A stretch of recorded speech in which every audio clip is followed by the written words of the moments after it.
I'm a dog. I'm a lovely dog. Oh, what a day. What a lovely day. And this is Sibling Rivalry.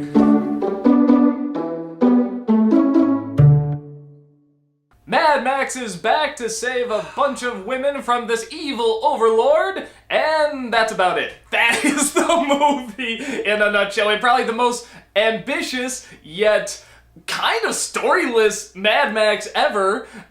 This is getting all sorts of rave reviews and people talking about it, and I gotta say, it is probably the most adrenaline-filled rush I probably had in a movie in a really, really long time, just consistently throughout the whole thing. You know, it's visual storytelling. I'm getting a little sick of people just like, there's absolutely no story, nothing. I'm like, just because it doesn't have reams and reams of dialogue doesn't mean there isn't shit happening. No, but we were talking about this before. I mean, you could make the argument with the other Mad Max movies, but especially in this one, Mad Max could be played by anybody. Like, you know, some people are like, oh, I don't know if they don't get Gibson, it's still gonna be Mad Max. It's like, you could put fucking Chris Tucker in this role and it would be the exact same movie. No, it wouldn't. No, Chris Tucker? Oh, no. Hey, Silver Linings Playbook, he can do drama, man. He can do drama. No, you really could put anyone here, and not to say Tom Hardy does bad or anything like that, but this is not a movie that doesn't mean there's no story. No. Okay, you bring up a very good point. That everything be done in this movie, and the reason I think it works is because most movies like this, where it's nothing but action, nothing but stunts, going on through most of it, and very few times takes a break and talks or whatever, we wouldn't like, but you bring up a good point that the story is being told through visual means, and very unbelievably minimal dialogue, going on, but you catch it very quickly, and you catch it through the atmosphere, you catch it through the music, you catch it through the visuals. The film opens up with, Mad Max gets captured, and he tries to escape to get immediately brought back. And you see this great big intimidating guy who's got this metal face with these big woodchuck teeth and these big glowing eyes and stuff like that. And he comes out to this water world of people, just like this. And he's this big ugly guy, and he just holds up, my children, I am gonna spew religious mumbo jumbo that you obviously don't care about, because they're all they got these bowls on their way. They're waiting, and he just pulls this lever, and this water comes out, and they go, and they hold the cups out and the bowls and stuff like that, and he has it on for maybe a few seconds, and he turns it off, and you immediately get how this world works. That's my point. It's not that there's no story, it's streamlined. Honestly, it's something I've been waiting for, sitting through all of these fucking, Pirates at World's End, or pieces of shit like the Transformers sequels. They're 8 hours long and take forever, and I'm like, wow, this managed in 10 minutes to tell me everything I needed to know with hardly a line of dialogue either. Yeah, this is sort of what a Michael Bay film should be. It's action, it's nonsense, but it's done intelligently, and it's done with a lot of thought, surprisingly. I can see a person looking at this and just saying, this is a dumb action film. And I would go, yeah, but dumb action films it's awesome. No, but dumb action films, to be done right and enjoyable, take a lot of effort and a lot of thought. And this is that kind of movie. It's one of those, like I said, if you were looking, Sin City looks complex compared to this film. There's, and Sin City, there's a lot of violence, every second someone's getting punched. Just take out half the talking in Sin City and just add even more action, replace it with even more action. And like I said, honestly, I don't remember many lines from Sin City. Whenever I remember it, I remember only the visuals anyway, so my mind did it for me. I remember that. That's because I'm obsessed with that movie. I love that. I love the sequel too. But yeah, this is a film, it's a very, I would almost kind of argue it's kind of like an experiment. It's an experiment in what can you do, how much action. It's an experiment in violence. Kind of. No, honestly. A symphony of brutal flavors. No, because that's what I was saying with, with Sin City. That is kind of an experiment in violence, and how much can you do yet still give a shit about it. And in Sin City, I think it works, but Sin City, I think, could feel like kind of like jazz, like sort of this jazzy violence and stuff. This is like a symphony of violence. This is the fucking 1812 overture of violence. And you got fucking cannons and drums and oh god. With that said, actually, literally drums. Yeah, no, on there cars. are people. It wasn't a metaphor. No, There's taiko drums on these giant. Let me give you an idea. So, like I said, the film starts off with this opening with the guy turning on the water, turning it off, and beautiful music playing. Even that just looked unbelievable, just him turning on the water. This film has unbelievable atmosphere and environment. And then, like, it cuts to, I think, like, this one car is heading off where it shouldn't be, and they're just like, you know, where's it going? I don't know. Do you know what's in there? Yeah, I know what's in there. It's like, you know, summon the war boys! Yeah, herds of war boys, come, and here's all these guys, like, dressed in white makeup and these black eyes, and they're just like, yeah, we're gonna go. I can't go, my blood is blah, blah, blah, but I want to go. It's like, you wanna go, and they punch each other, then they get their heads together, go, all right, brother, you're gonna go, ha, ha, ha, and they go into the cars, and they ride off, and they're driving, and this guy, all these guys with drums start hitting these drums, and they're all going, and they're riding off, and all of a sudden, like, you see, like, the car that's going away, you see Charlize Theron driving, and she's like, okay, you know, get this going even faster. This guy, where are we going? She shoots the fucker, and all these cars are coming. You got Mad Max strapped to the front, because he's like this guy's blood now, so this guy is getting blood from like Mad a Max fucking while he's hood driving. ornament in a face cage going.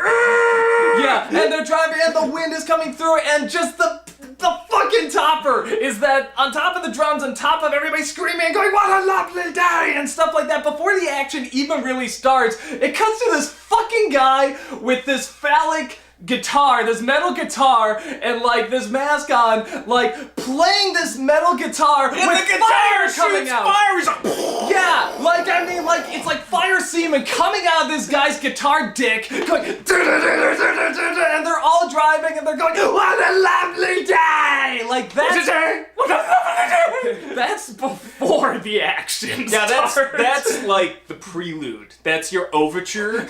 Like That's to use the a form. classical music term. I mean, it's one of those things where, and it's just a part of me was looking at That this. was the appetizer. No, a part of me was looking at this, and I said to myself, "Oh my God, this is going to be the whole movie, isn't it? It's going to be this throughout the whole thing." And a part of me was both really afraid, like, man, I was kind of hoping for a second. Even Mad Max at its most violence had a little bit more story in talking like this, but then a part of me is like, this is such a rush. And this is such an experience that I didn't mind. I remember turning to you and quoting Archer, Krieger from Archer. I was like, stop! My penis can only get so erect! Yeah, I think I said the same thing, except I'm just like, I am so hard right now. When Drew Foyer came out with the heavy metal guitar spraying fire, I literally I had to fight the urge to not stand up in the middle of the cinema and applaud and just go, whoa! At some point, I think, like, yeah, I don't even know when, I think we sort of turned to each other, we just sort of went, like, it just plays it's the into sort of your... movie, if I like a Flintstones size bone of meat in my hand, I would have like watched that sequence and been like, and then like the two people in front of us, we just use it like as their heads as drums, like dun dun dun dun dun dun. It just plays to your inner Neanderthal pretty much, but it does it so well and with so such wonderful. and with such talent and with such ease. But it's the story. You know, I'm so bored, particularly the post. I'd say around maybe 2001 action films have just become such CGI clusterfuck fests. oh yeah, that's a B. There is CG in this, but I mean, And you can tell what's real. There's a lot so that's funny real. because compared to other action films I've seen in the past 15 years, there is minimal dialogue. I mean, they don't share most of their stuff through a bunch of dialogue. There's a little dialogue near the end, but I mean, most of it is just completely visceral. But like Transformers 2, I remember sitting in Transformers 2 in that battle in the desert in the last half of that movie, and I remember I kept checking my phone, and I'm like, It's so boring. this has been 45 minutes, and I've been watching the same battle. In this movie, I swear, it's gotta be like an hour, 45 minutes of pure action, and maybe 20 minutes yeah. sitting around, if even that, and not once was I ever bored in this movie. Not once. So I would definitely say with that, there's. I think you can tell whether or not you would like this film based on what we're saying, because if you're not an action fan, like, let me put it this way: this is the sort of film where, more than any film I've seen in the past 15 years, you need like a lap bar and a harness to come down over the cinema seats like it's a frickin' roller coaster. Can you imagine it's like in 4D, like they shake the seats with you as you're on? That would be amazing, actually. I probably would have thrown up. I don't know if I could have handled that. Somebody make that happen. Turn this movie into a roller There were coaster. so many points where I just wish I had like a harness or a lap bar to grip onto, because I was like, oh! Like, but you know, and I think you know, one of the things that, like I said, you could say is, you know, well, why is something like this but not Transformers? I like the first Transformers, but like the other Michael Bay sequels and a lot of these other action films. Well, for one thing, I don't give a shit about the characters. Even with minimal dialogue, I gave more crap about Imperator Furiosa and Max and the sex slaves, and like they were all interesting. Even just to watch them run around was more interesting than half of what I get. Well, in any and I always argue. I mean, this is why I don't think people like, you know. I mean, this is why Russell Crowe never does anything for me, or Kevin Costner, or whatever. They have not mastered what it means to say so much with no dialogue and just have a stone face. And these people have Charlize Theron especially. Every time it just cut to her driving, she just turns. She's got this and just glare. Yeah, and it's like she doesn't have to and maybe just the slightest nod of her head or say, she just gives a look, and it's like, dude, you just sort of get it, and it's good acting. Tom Hardy functions with like, I mean, it's minimal dialogue. I don't think he says anything for like the first 30, 40 minutes.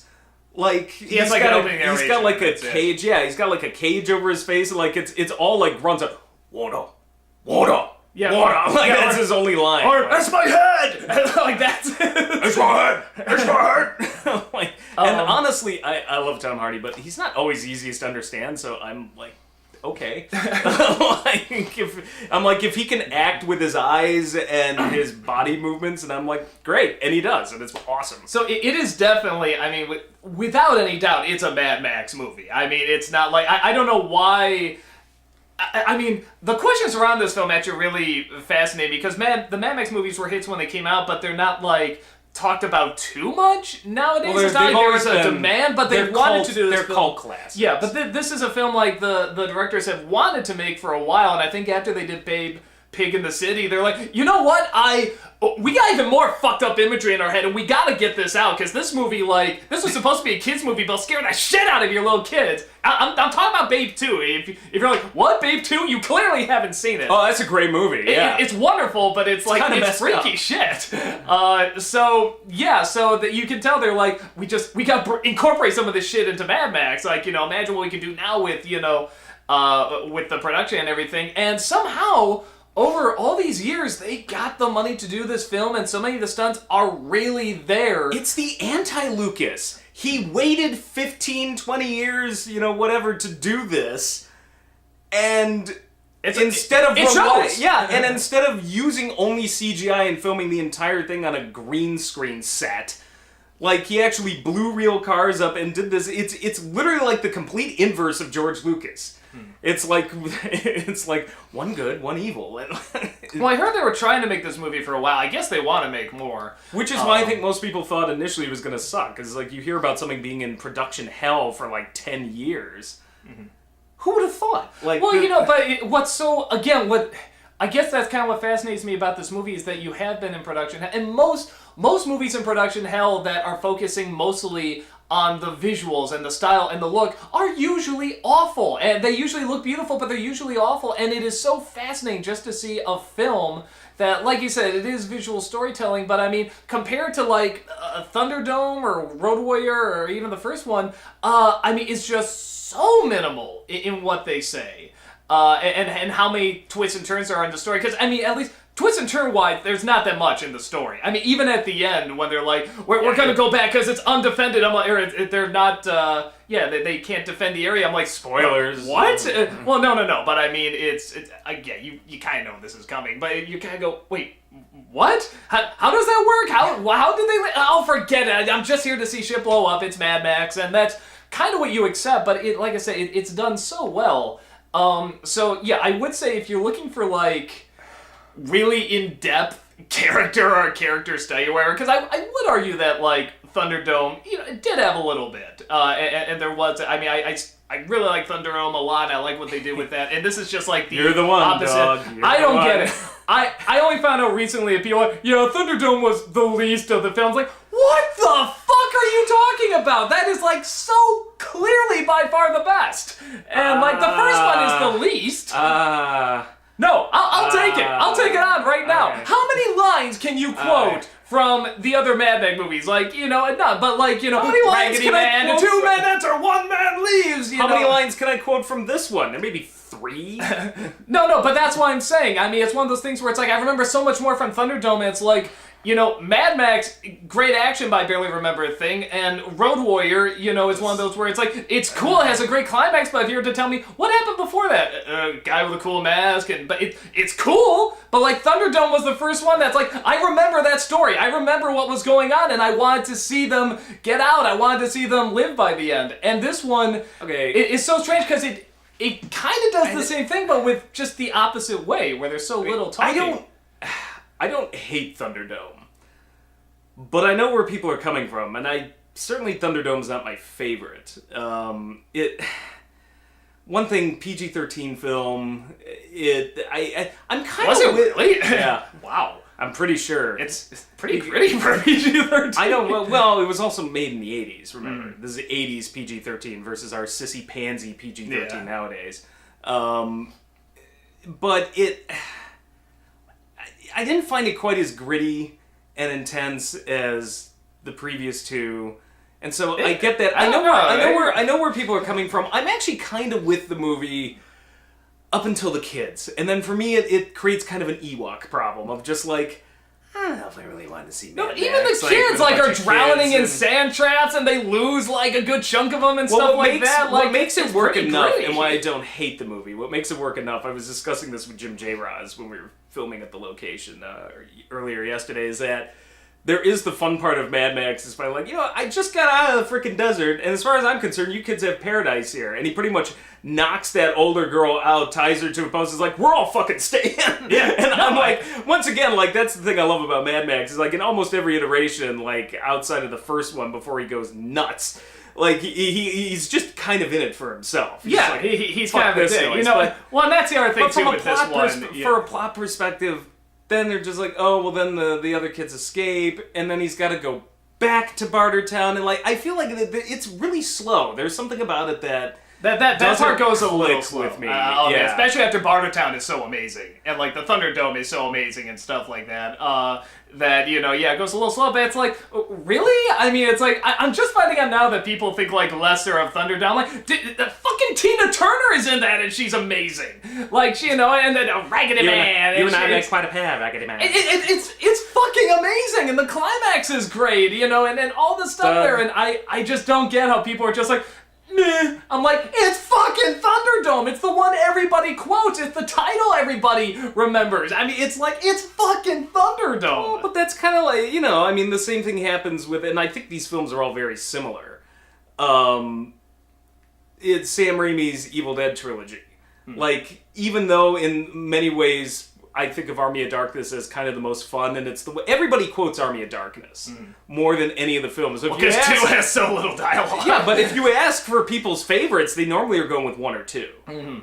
But everybody quotes a third. So just because they quote Thunderdome the most doesn't mean everybody thinks it's the best. But that's what I'm saying. Like, even with Army of Darkness, people are like, yeah, that's the least of them. That's just, I don't know. I mean, it's like, I understand they're very different, but it's like, but it's fucking Army of Darkness. It's the same thing. It's I'll say fucking this, Thunderdome. I still enjoy Thunderdome, but I get where people are coming from, and I certainly don't think it's the best one.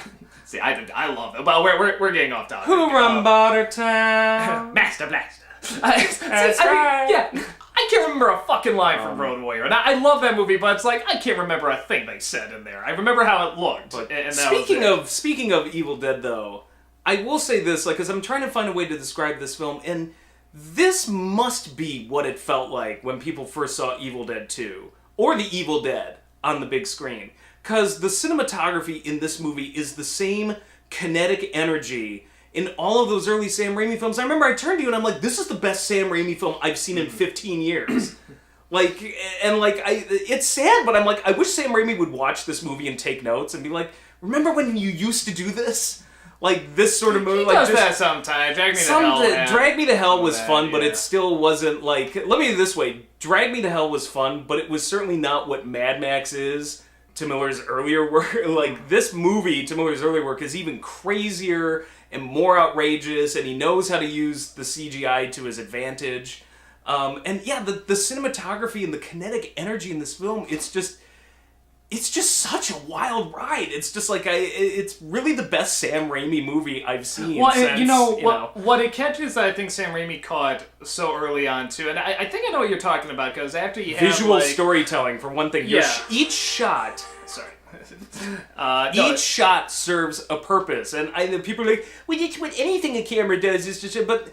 No, if you look at lots of movies that waste time. You watch a Michael Bay film. Watch an M. Night Shyamalan movie. You'll know the definition of wasting time. And so many shots just waste time. It's just like, well, we're just going to show this because we can. And like, all of those scenes in the Miller film, in Mad Max Fury Road, set up everything you needed to know in 15 minutes with hardly any dialogue. In Raimi films, the early ones worked the same way. He would show you everything you need to know with the camera.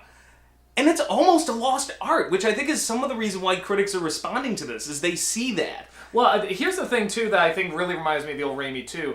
Particularly, really, the old Raimi is, okay, you have this rush. I mean, maybe the first 40 minutes is just go, go, go, run, and we're, speed it up, all this stuff, all this extreme action. Even when they're setting up the story, it's just done so kinetic and so energized. And finally, when, like, this action scene ends, there's, like, this long pause. And you're looking at Dune for a bit, and it's someone getting out of the dune so slowly and looking around. And it's what you need, it's what you require after all that action.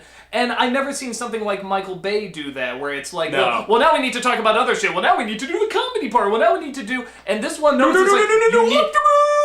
this one knows you need that scene, like, at the end of, like, fucking Steppin' Time. Like, it's such a rush, and then you have that quiet little moment where things just sort of relax for a bit, and you just catch your breath, and you go, wow! I mean, you appreciate... But the epic shots are truly epic. There's a sandstorm scene, and the setup for it, the long shot... Yeah. Where you just see this tiny oil rig, which you've seen up close and is huge, but now it's this tiny oil rig going up against this giant sandstorm, driving into it, and it's like Lawrence of fucking Arabia. Yeah. It is like one of the most epic shots I've ever seen, and it helps break up the monotony. It's just like, I'm sorry, like, some action directors don't have it. Like, they just don't know how to make an action scene look interesting. And, like, Miller obviously does. He knows how to throw close-ups. He knows how to do practical effects. He demonstrates in this film he damn well knows how to do CGI without you even realizing it. I forget she has only one arm in this movie, and it wasn't until near the end it suddenly hit me. I'm like, oh yeah, that has to be an effect. I didn't even freaking It's very think well of it. There's two... I didn't even think of it. I saw this, and a few days earlier I saw Ex Machina, which is very good, by the way. Both movies have kind of the exact same effect of a woman with a robotic... I mean, it's only the arm in the Ex Machina. I mean, most of her body is robotic. And both of them, it's like, I know it has to be computer because there's no other way, but it's like, they're seamless. It looks like they're right there. I mean, even beyond like what they did with Gollum. I mean, it's like, I'm just trying to look for the traditional CG stuff that I see in movies, and it's like, it just looks real. And there were like it's right two moments, only two, in the entire film. I mean, there's a whole sandstorm sequence where bikes go flying up and lightning striking, and there's sandstorm tornadoes. It's gotta be CG. But the thing is, I didn't think, oh, that's CG, or oh, that looks fake. I was so wrapped up in it, the thought never even crossed my mind, went right over my head. The same thing with her arm. Missing the arm. There were only two things that stuck out that it took me out of the film slightly. It didn't ruin the film in any way, but I'm like, okay, CGI. Like, it took me out of it. One, CGI blood splatters. They occasionally did that, and I'm not going to harp on them too much. I'm like, you're filming at 60 miles per hour in the open desert. If you don't want to do blood packets and you just want to CGI it, freaking do it. That's fine. That took me out of it, and then there's one gratuitous CGI moment involving Where the the steering crash. wheel. Yeah, Yeah, that was like 3D. And like, But really, just one out of the whole movie. I mean, I'm like, contrast that with other action movies where you see like 40 moments like that, and by the time you hit the 12th, you're just like, I'm just done. Yeah. Like, this is not interesting to watch anymore. But oh god, fucking love this movie. Yeah, no, I mean, I would definitely say that this film, as you can gather, it's mostly a rush. It's a rush, and it's visual storytelling. You can pretty much watch it on mute and figure out what's going on. I mean, you really don't even need that much talking.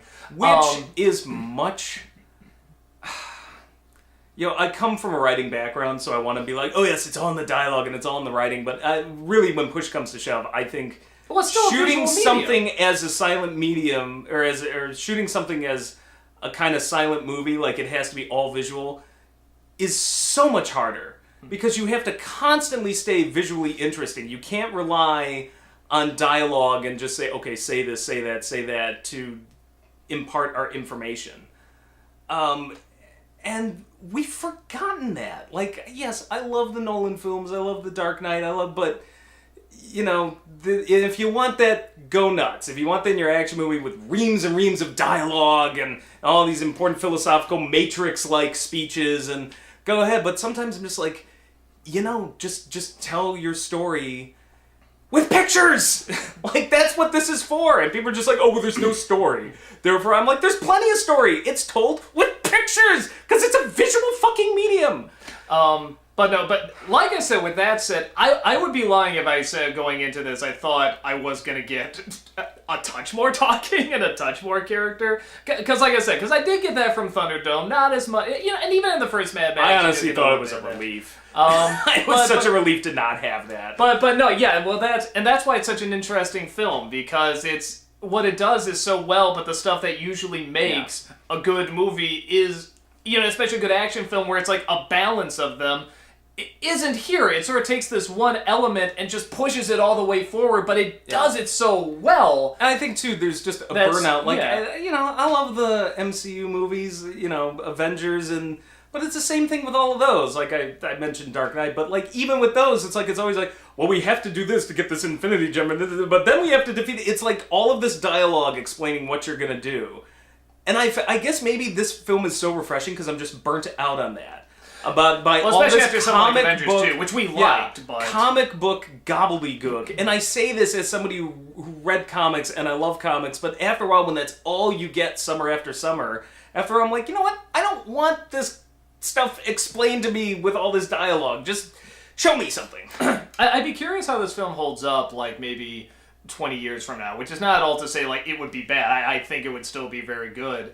But I am curious, because I'm kind of with you, especially with comic book movies, and I'm not against that at all. Like, we like Avengers too. No, I've loved a lot of what's come out, I am kind of wondering if a little bit of it is kind of the gravity effect, where it's like, when you really think about it, it's like, okay, in terms of what is it doing with character and story, it's nothing super new, but it does it so well, and you really feel the experience much more. But in a sense, it's not what movies are supposed to be. Well, and that's an interesting as point, because they're both survival stories. Yeah. I mean, Mad Max at best, they both create particularly an this experience, one, and that's not bad. But I'll argue this. It's like, there were a lot of people complaining about Gravity, just like, oh, Gravity has no story, therefore I'm not, like, because to me, Gravity has way less story than Fury Road has. Yeah. Like, I mean, there was it's got some about, like, oh, I may have lost my kid early on, and, like, but the rest is just her surviving. That's it. There is no story. It's her versus space. Yeah, I mean, even with this, there is way more story going on in this than anywhere in Gravity. And I say this as somebody who loved Gravity. I actually enjoyed that movie a lot, so. But yeah, I mean, and there's setup. You have to establish the world, and really even the characters, though, kind of minimal they are, they still work. And again, through that visual storytelling and decent acting.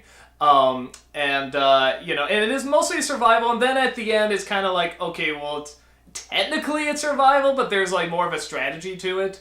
So even then there's more twists and turns. But yeah, I think it's sort of the same idea where they both want to create an experience. And this one is definitely, I mean, where Gravity is a sci-fi, like you're in space experience, this is an action experience. You want to feel like you're really in this in this world, on this car, and just this rush is going the whole time, and you want to enjoy it, but you also want to feel the threat of it too, get that gritty, bloody world. Some graphic novels out there, all comics and graphic novels, you have word bubbles. And some have tons of word bubbles, and you're like, oh, this is cool, and the plot's good, and the dialogue's fun. And then there's some comics that it's just like, it's mostly just pictures. It's mostly just imagery, very limited word bubbles, or, you get some of the shorter comics that are just told entirely through visuals, and this is what that movie is. Yeah. And it feels like so many shots are so gorgeously composed that it just feels like kind of a graphic novel come to life. Like, the color's always kind of oversaturated, which some people are complaining because it's not quite as gritty as the earlier ones where he didn't have the ability to color correct, but I kind of like it. I mean, the fire is really orange, the explosions are really the sky red, is really blue, the desert's really brown. It looks like a Wile E. Coyote cartoon in a good way. The comparison I keep saying is that this whole movie is the climax of Return of the King mixed with Fear and Loathing in Las Vegas. If you want to see those two things together, I do. And I do too. But like I said, I would definitely emphasize that, like, in terms of, it is what it's a Mad Max movie, it's an action film, and you have to know that going in. And there's much more action in this than really any of the other Mad Max movies. I mean, if you don't like action films, I'm not sure I would. Yeah, but if you do, and that's not all to say action films can have dialogue and can have talking, can have really a balanced movie. Like I said, I think Thunderdome is a really well balanced movie for the most part, apart from some slow scenes. But for the most part, it's really balanced out, and you have the talking, you have the character, you have the story, then you have the action, then you go back here, then you have a slower moment, a faster moment, and it builds up to a great climax. Where this one, it's the climax majority of the film.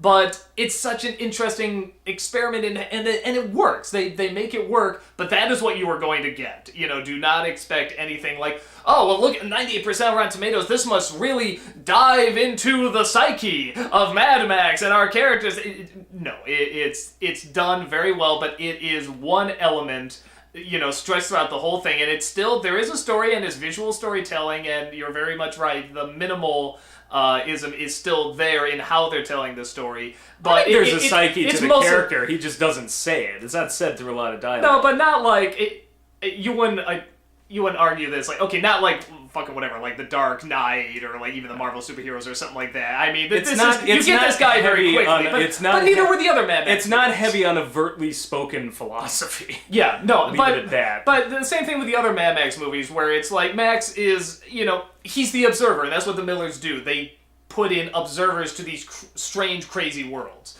and they do it fine. They pick good people. Oh god, so I had a family friend. And he's like, well, I don't know if I want to see it because I heard Mad Max isn't in it much at all. It's all a bunch of girls or something. And I'm like, no! I'm like, he's in it, like, I heard all these rumors about this, and I'm like, so I'm going in expecting, like, oh my god, was he going to be wearing a dress the whole movie or something?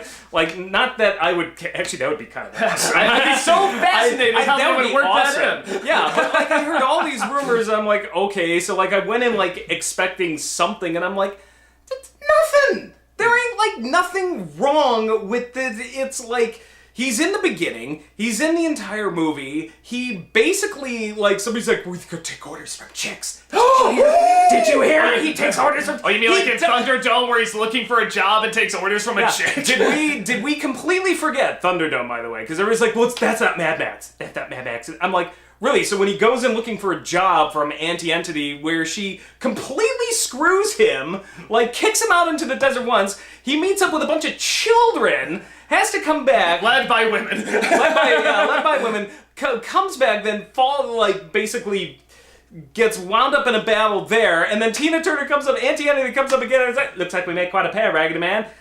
Have fun in the desert! Woo! Takes off! I'm like... Perfect ending, by the way, too. I'm sorry, I really love Thunderdome. I do not get how anyone can... I'm sorry, but like, oh no. This is where we draw the line. Because Furiosa at one point gives an order. And like, I swear to God, like, every single order I heard was things like, this is how you turn on the truck. Because that's something Mad Max would need to know. Or, hey, the engine's about to blow. Go fix it. which is something that is in Mad Max's best interest. Like, and he's barking orders to them half the time. Get in the back. He freaking takes them hostage in the beginning. He's like, give me water. He's gonna leave them behind. What the hell? Well, and guys, if you really have a problem with this, because I know this is such a terrifying thing for you, but imagine she has a dick. Imagine it's a dude. Suddenly, it'll be fine. It's like, come on, guys. I'm like, yeah, because somebody's like, my penis is threatened to take orders from a woman. Well, I just heard that there was like somebody was trying to pull a boycott or something. Oh, really? Yeah, like somebody was telling me, it's like, oh yeah, somebody's trying to boycott the film because, and I'm like, why? And I'm like, have they seen it yet? And it was obvious they didn't because it was. Then I'm like, well, if you just sat through the movie, you'd realize that Max is in this plenty, and he's the same damn Mad Max that's been in all 3 films. If anyone's ever complaining that somebody is trying to take away your balls, you never had them to begin with. And, that goes for everything. If you're like, well, they're trying to take this away from it.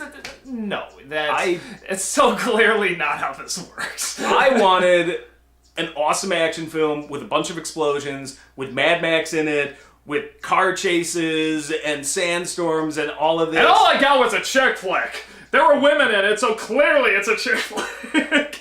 This is just pitch perfect with Mad Max. I'm not gonna lie. Like, as a guy, I'm like, they all kind of look like supermodels. Why would I complain? Why would I complain about that? Like, really, I want to. I had to look at beautiful women. I know. The whole time. I had nothing. I'm sorry. I had nothing but dusty guys to look at, and I'm gonna complain that And by the way, the other thing is, they were all interesting characters too. I like the infighting that goes on. And you're right, very, very minimal in what they did, but you got it. You sort of figured it out very quickly. Maybe that's the threat. Like, they were too interesting. I had feelings for them. What's up with this? Can't I just look at them? Like, I don't know, but can't I just hate them and never sleep with them? There is plenty of Mad Max in this movie. There, like, I don't know, all these rumors I heard earlier, because I was really expecting something out there. Like, I was almost disappointed. Like, I'm just like, really? Like, I thought this was going to be really even more out there, like, and so, because they're like, oh, it's like some feminist tome, and I'm like, I don't know, I don't get it. Like, well, here's the thing, too, honestly, again, I didn't get feminist tome just so much as it's a survival story about a bunch of people. Like, yeah, they're like, hey, we're not your property, we're not your sex slaves. Like, that to me isn't a feminist tome, that's just common fucking decency. That's just people. They make Max a sex slave, I'm sure he'd say the same goddamn thing. Yeah, that's what... Well, and here's the thing, if people are upset, like, we don't get enough of, like, Max in it, first of all, like you say, he's all over the place, but second, Max, even in all the other films, was never the most interesting character. Again, he is the observer, and that's what the Millers write. Even Babe is an observer to all, especially Babe Big in the City. I mean, he's an observer to all this strangeness. And I would argue, I like him in the first. I would argue in the original Mad Max, there's way that's more probably where there's the most. But it does go way into survival mode with Road Warrior and Thunderdome, and this one, it's like very much now like But that's the first story is also where everything happened that set everything up where he went into survival mode. So. Yeah. And that's what, after Road Warrior and after Thunderdome, I mean, this is what people want to see. And honestly, like, if there's, like, a group of guys that, want to complain because, of how they were born, you poor white guys, Joke's on you, this movie's awesome. Yeah, I mean... you missed it, and you had your chance. If you really can't find the joy in this movie, and that ruined it for you, I don't... Yeah, I feel sorry for you, man. What you're complaining for is not going to be fixed anytime soon. Sorry.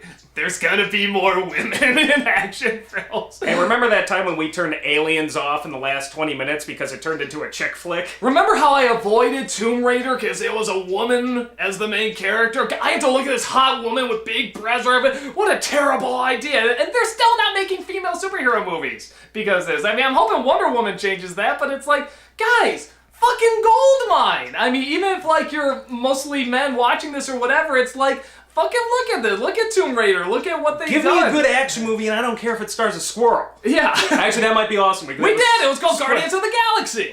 Yeah, raccoon. I was going to say we could have a Squirrel Girl movie. I don't care. If it's a good action film, that's, make a good movie, and, whatever you want to imply with your movie, that's fine. But if it's a good movie, that's all I want. You know what I want? I don't need men. I don't need women. I want people. I want a person.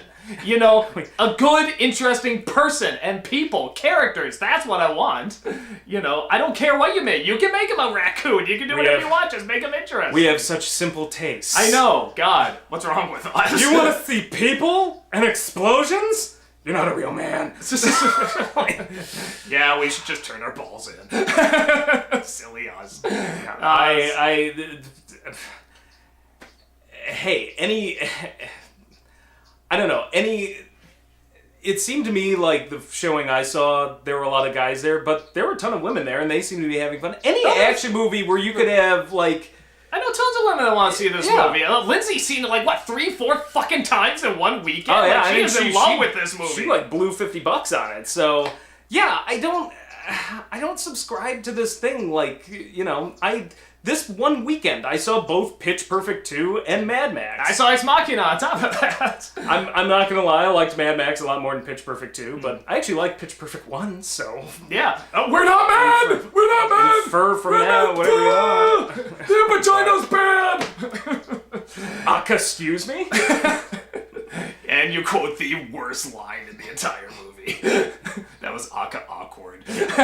But we should give our 1 minute review of Pitch Perfect 2 because we had to see that first because we have lives. Not as good as the first. Yeah, no, like... First off, if you didn't like the first... You'll hate You're just gonna hate this even more. If you did, like me, actually enjoy the first, then it's not as good as the first. I found it...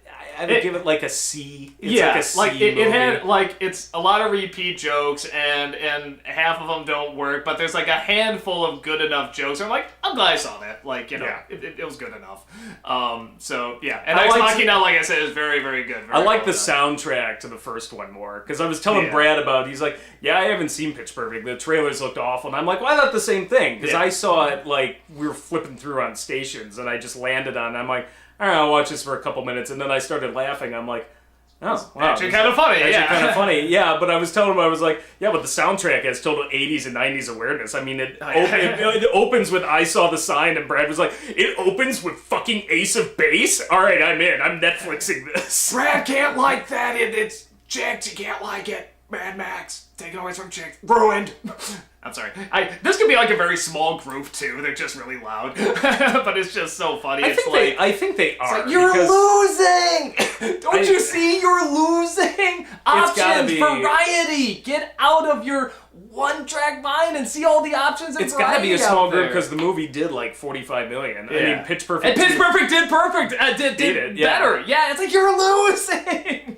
Variety, characters, options. Different things. There's different things out there. Go, enjoy, open the mind up. You're so limiting. Well, let's be honest, enjoy your Michael Bay Transformers. We want to see new stuff. Think of the demographics, though. Pitch Perfect 2 is the date movie. Mm-hmm. No, that's true. Like, we saw that first. Put it this way. I mean, my wife totally wants to see Mad Max. Which is why I married her. But, you know, if I were in high school and I'm like, okay, I gotta take some girl out on a date, I'm like... Pitch Perfect. I wish that she would want to see Mad Max, but odds are it probably would have been Pitch Perfect too. I think that's a more towards that high schooler demographic. I know for a fact my wife would not like Mad Max. She did very much enjoy Ex Machina, though. There's your date movie, Ex Machina. So no, my wife didn't know. She wanted me to report back because there's like she just didn't know what to make of Mad Max. And then when I started telling her about it, she's like, "Okay, I totally gotta see this movie." Because I told her, I'm like, "You liked Guardians of the Galaxy, right?" And I'm like, it's kind of like it's just big, giant action, fun, like almost exhausting, but in a good way. Like it's pretty much a really violent and gritty, mechanical Roadrunner cartoon.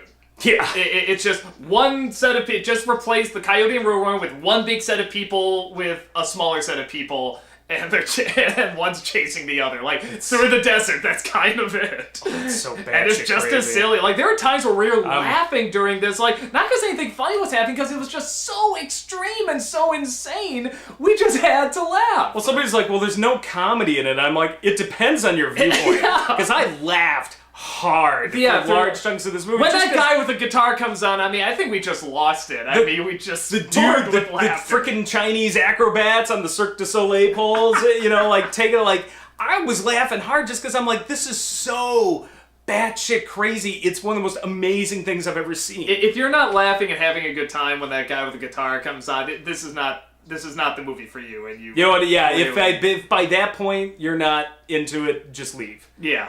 when guitar flamethrower guy comes out, if not you're gonna not be any different. Yeah, if you don't want to applaud or laugh or be like, all right, this is pretty awesome, then just leave. Yeah, if you see it as really fucking stupid, just the rest is gonna be really fucking stupid. That's our advice to you, and leave it for the rest of us. Yes, because we're loving it.